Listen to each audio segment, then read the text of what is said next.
রাজনৈতিক দলের মাধ্যমে রাজবাড়ীতে রাষ্ট্রীয় কাঠামো ৩১ দফা বাস্তবায়ন, সদস্য সংগ্রহ ও নবায়ন কার্যক্রমকে এগিয়ে নিতে কর্মী সভা অনুষ্ঠিত হয়েছে। শনিবার বিকেলে পৌর বিএনপির ৭, ৮ ও ৯ নং ওয়ার্ডের উদ্যোগে ড্রাই আইস ফ্যাক্টরির মাঠে এই কর্মী সভা হয়।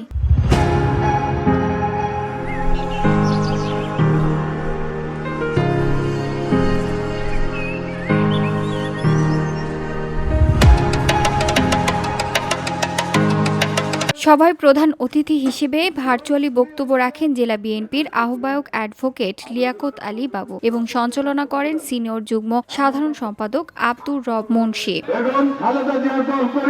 বিশেষ অতিথি ছিলেন জাতীয়তাবাদী কৃষি দলের কেন্দ্রীয় কমিটির সহসভাপতি ও জেলা বিএনপির যুগ্ম আহ্বায়ক অ্যাডভোকেট মোহাম্মদ আসলাম মিয়া। সভায় সভাপতিত্ব করেন পৌর বিএনপির সভাপতি তোফাজ্জল হোসেন মিয়া। এ সময় পৌর ও জেলা বিএনপির বিভিন্ন পর্যায়ের নেতৃবৃন্দ বক্তব্য রাখেন। বক্তারা বলেন, দেশনায়ক তারেক রহমানের প্রস্তাবিত রাষ্ট্র কাঠামোর ৩১ দফা বাস্তবায়ন হলে দেশের সন্ত্রাস নৌরাজ্যের অবসান ঘটবে, ভোটাধিকার ও মত প্রকাশের স্বাধীনতা ফিরবে এবং জনগণের ন্যায্য অধিকার প্রতিষ্ঠিত হবে। পরে কর্মসূচির অংশ হিসেবে সদস্য সংগ্রহ ও নবায়ন কর্মকাণ্ড পরিচালনা করা হবে। আগামী দিনে অবশ্যই ইনশাআল্লাহ নির্বাচন হবে এবং রাজবাড়ী থেকে ধানের শীষের নমিনেশন আমাদের নেতা, আমাদের কেন্দ্রের কৃষক দলের সম্মানিত সহসভাপতি অ্যাডভোকেট আসলাম মিয়া, রাজবাড়ী জেলা বিএনপির সংগ্রামী যুগ্ম আহ্বায়ক আসলাম মিয়া সাহেব অবশ্যই ধানের শীষ পাবে।